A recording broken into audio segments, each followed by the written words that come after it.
Peace. Welcome to the YouTube live book reading of The African Origin of Civilization, Myth or Reality by Dr. CHEIKH. Narrated by me. Peace, YouTube.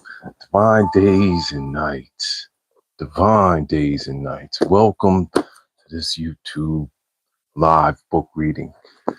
And this is another special day. We're in the 8th chapter. Love. Yes. So we pick up on this 34th reading. Peace, divine days and nights.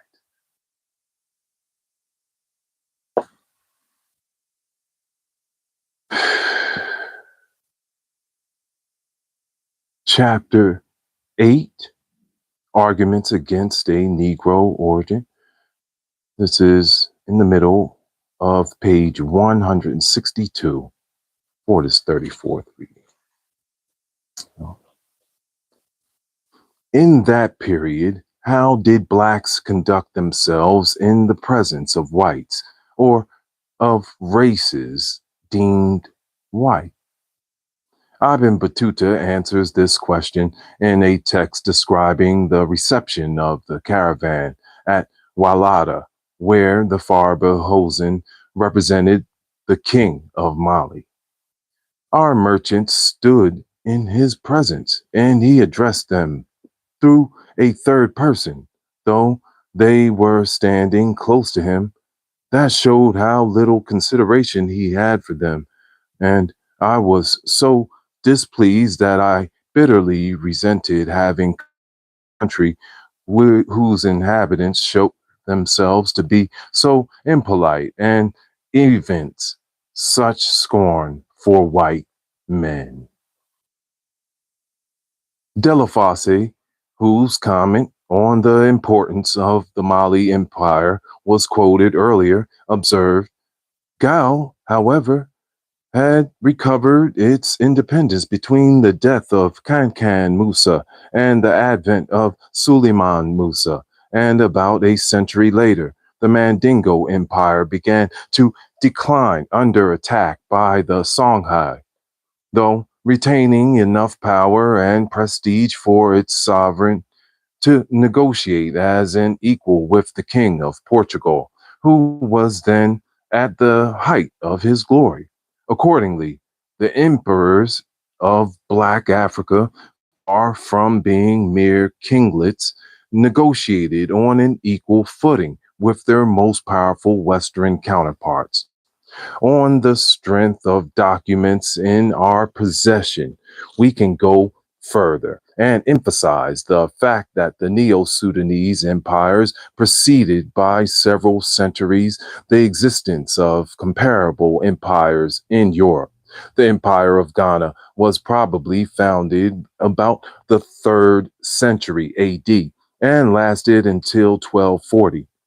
As we know, Charlemagne, founder of the First Western Empire, was crowned in 800.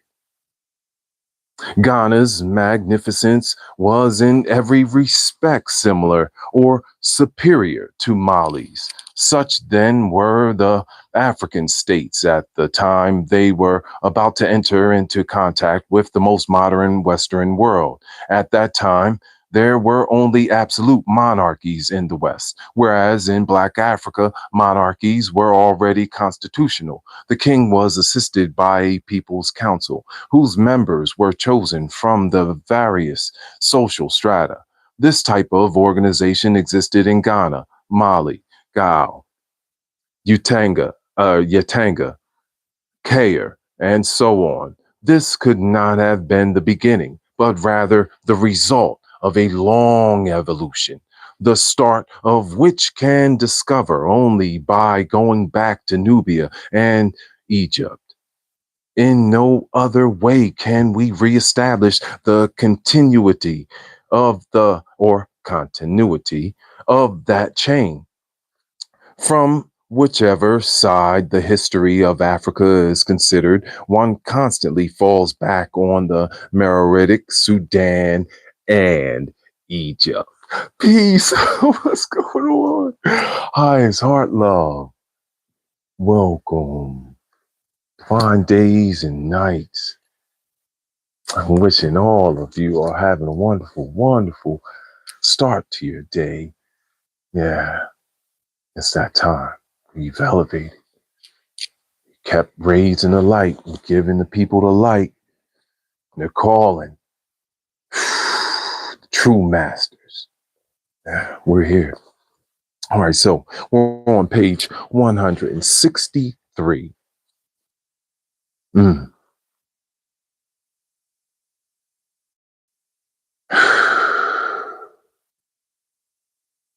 We connected that dot. Last sentence I'll read again. From whichever side the history of Africa is considered, one constantly falls back on the Meroitic, Sudan, and Egypt. When contact was made a second time between Europe and Black Africa via the Atlantic, it was above all else the far-ranging navies and the firearms available in Europe, thanks to continued technical progress in the northern Mediterranean, that gave Europe its superiority. They enabled it to dominate the continent and falsify the Negro's personality, or what we call demonization. This is what they do with us, right? They demonize and, oh, they don't know what they're talking about. Oh, they're this and that. And it's like, yeah, oh, that's how you feel about us.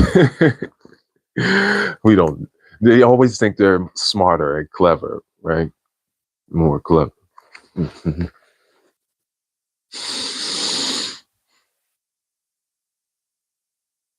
Mm-hmm.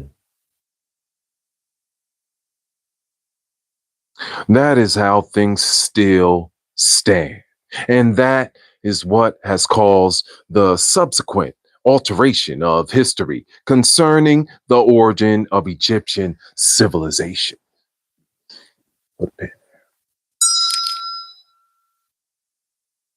That's that time.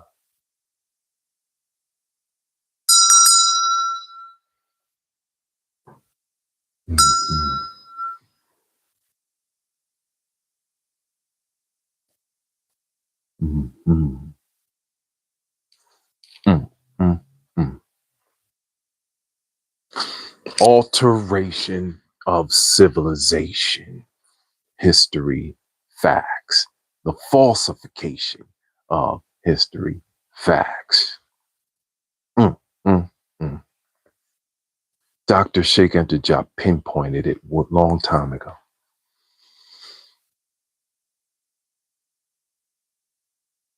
Along with political unity, cultural unity was already asserting itself within the different empires. Certain languages, having become official because they were spoken by the emperor, served as administrative languages and were beginning to dominate the others, which tend to become regional dialects, just as Breton, Basque, and Provençal in France have become patois. By destroying these and the other cultural ties, colonization brought the dialects back to the surface and favored the development of linguistic mosaic. Similar results might have occurred in France after few centuries of German occupation, had it encouraged the rise of the aforementioned patois to the detriment of French, already attained to the status of the national dialogue or tongue. Consequently, it is evident that there has indeed been a decline in Black Africa, especially at the level of the masses. But this, yeah, come on. Mhm. But this is due to colonization. That can surely be charged with the retrogression of certain tribes, which have gradually been hybridized and pushed back into the forest. It would therefore be doubly inaccurate today to take the condition of those populations which have become more or less primitive as evidence that Black Africa never had civilization or past. Past that past that the Black has a primitive, non-Cartesian mentality, hostile to civilization, and so on. Yeah, it's just horrible thoughts, right? And that's a, yeah. This regression alone can explain how, in relatively backward state, these populations still retain intact tradition that reveals a stage of social organization and a conception of the world that no longer correspond to their cultural level. An analogous fact in Europe can be cited. The yeah, the retrogression of the white populations residing today in Swiss valleys isolated by snow, such as the valley of Lauchenthal. These whites are savages today in the Bushmen or Hottentot sense of the word. They make mass grimacing and tormented, indicating a cosmic terror equaled only by the Eskimo. The Geneva Museum possesses a fine collection of those masks.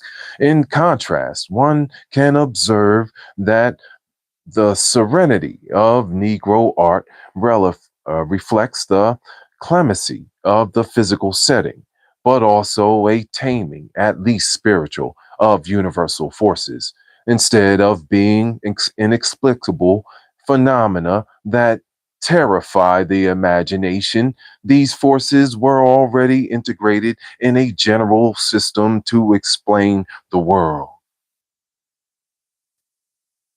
Considering its period, that system was equivalent to a philosophy.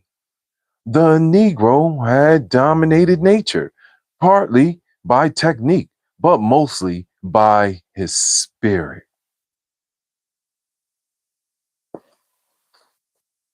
Peace, peace, Marquise. His heart, love, divine days and nights. Yes.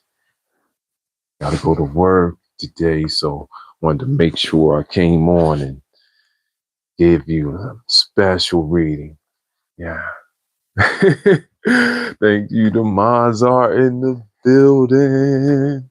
Thank you so much for the likes and subs. We're pushing towards 700 subs on this peaceful part of YouTube where we read books and learn from masters. And our master fitness trainer, Uriel Riley. Welcome to the peaceful place, right? Where you get to breathe. And I know, yeah, I just went on a tangent. What we're doing day by day, page by page, and I'll show you you can do it. So much easier to go with nature, not try to fight against it.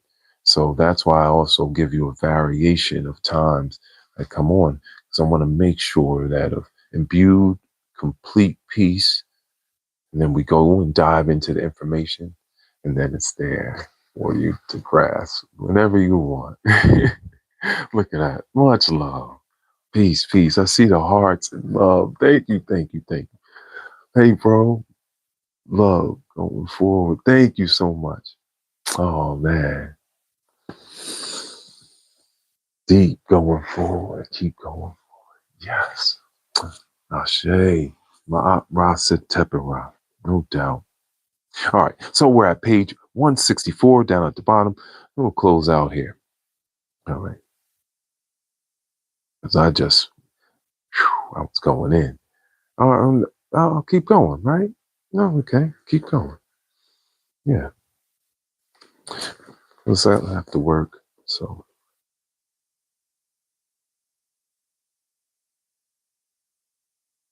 considering its period, that system was equivalent to a philosophy.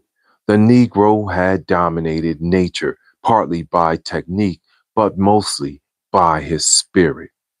Nature no longer frightened him. By the same token, Negro expressionist art in the Ivory Coast and Congo was not to reflect torment, but would appear as a kind of plastic sport. Problems caused by straight hair and so called regular features. Down at the bottom of page 164. Page you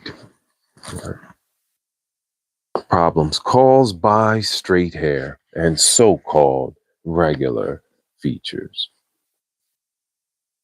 At this point, we must say that neither straight hair nor regular features are a monopoly of the white race. There are two well defined black races. One has a black skin and woolly hair, and the other also has black skin, often exceptionally black, with straight hair, alkaline nose, and thin lips, and acute cheekbone angle. We find a prototype of the race in India, the Dravidian. It is also known that certain Nubians likewise belong to the same Negro type as the sentence by the Arab author, as this sentence by the Arab author Idrisi indicates. The Nubians are the most handsome of the blacks. Their women have thin lips and straight hair. Thus, it is in exact anti-scientific to do the anthropological research, encounter a Dravidian type, and then conclude that the Negro type is absent. This is what Dr. Masular does on reporting Miss Stolstinger's work on Badarian crania. The contradiction is all the more flagrant because these crania are prognathists, and prognathism is found only in Negroids and Negroes by a Negroid. I mean, any element born of the Negro. Badarian skulls differ very little from the other less ancient pre-dynastic skulls. They are just a bit more prognatous. Next to these, they most resemble primitive Indian skulls. Dravidians are Vedas. They are also present a few affinities with Negroes, due no doubt to very ancient admixture of Negro blood. Masulard. Citation, page 394.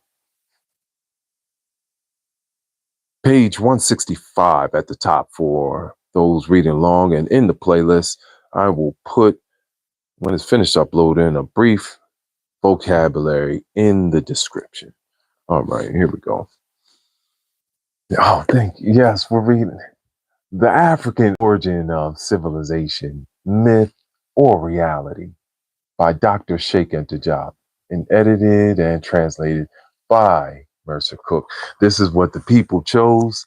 Went out there and we took the toll between two books, uh, Music for the Multitude, and for this book, and this one came out the winner definitively too, as well.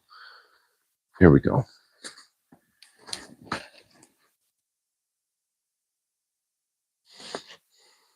By this kind of fictitious opposition, it has been possible to whiten the Egyptian race, which even in the prehistoric epoch as this text shows, was still Negro, despite allegations without scientific foundation which contend that the Egyptians were originally whites, bastardized, let us say, mixed subsequently with Negroes. It is customary to mention the straight hair of certain carefully chosen mummies, the only ones found in museum to affirm the that they represent a prototype of the white race, notwithstanding their pronagnathism. These mummies are displayed conspicuously in an attempt to prove the whiteness of the Egyptians. The very coarseness of their hair precludes acceptance of that contention. When such hair exists on the head of a mummy, it merely indicates the Dravidian type. In reality, whereas the prognathism and black skin, pigmented, not blackened by tar or any other product, excludes any idea of a white race. The meticulous selection process to which they have been subjected rules out any possibility of there being a prototype. In fact, Herodotus told us, after seeing them, that the Egyptians had woolly hair. We have already observed, one may well wonder why mummies with such characteristics are not exhibited.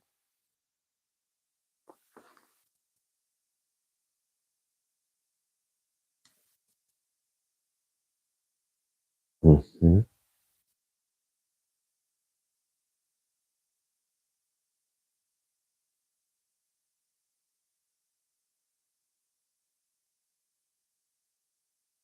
Those that should be the most numerous of currently the least discoverable, and when we are lucky enough to stumble upon one, we are assured that it represents a foreign type.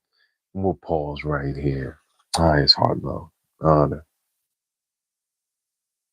Ooh, so great. When we reconvene with the African origin of civilization, myth, or reality.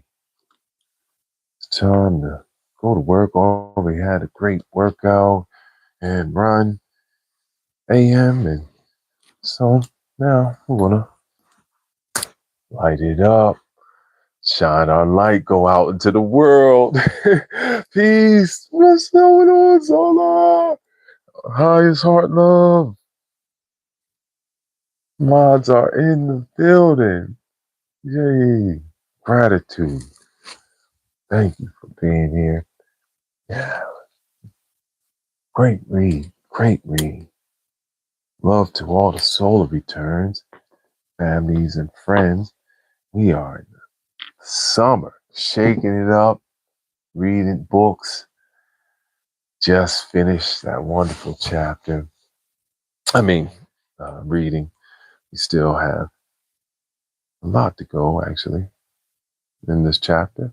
And so, show my love to all our friends and family, giving honor to those that we've lost,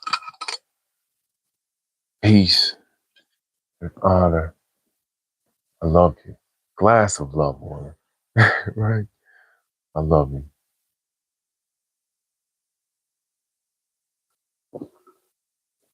Mm. I love you. I love you. I love you. Love for the people. Thank you. Oh, so it says you're a great teacher. Thank you so much. I love to hear that. Speaking of that, just to say that, thank you so much in honor and love. You know what's crazy about that? Reading this information to my students and when I was in that youth build program down there that I was talking about, where we used to build houses.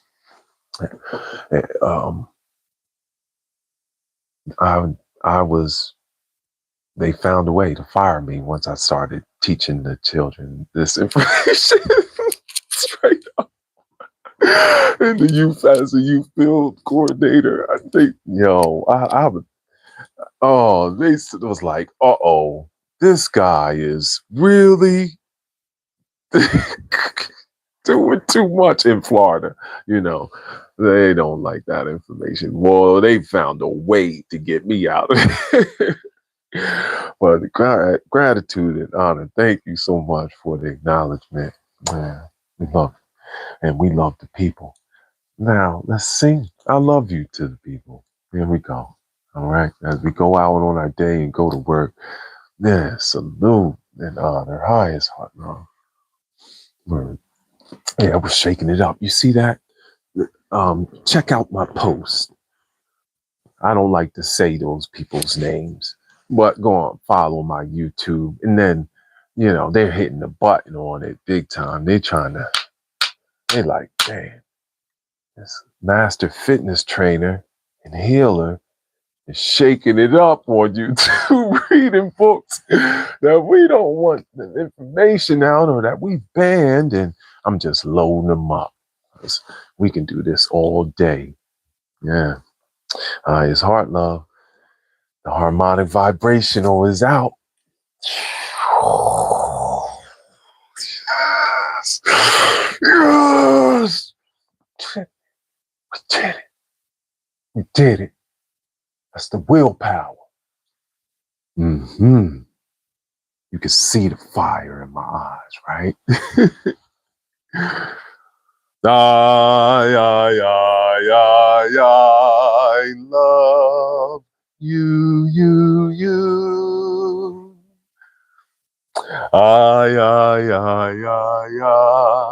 love you.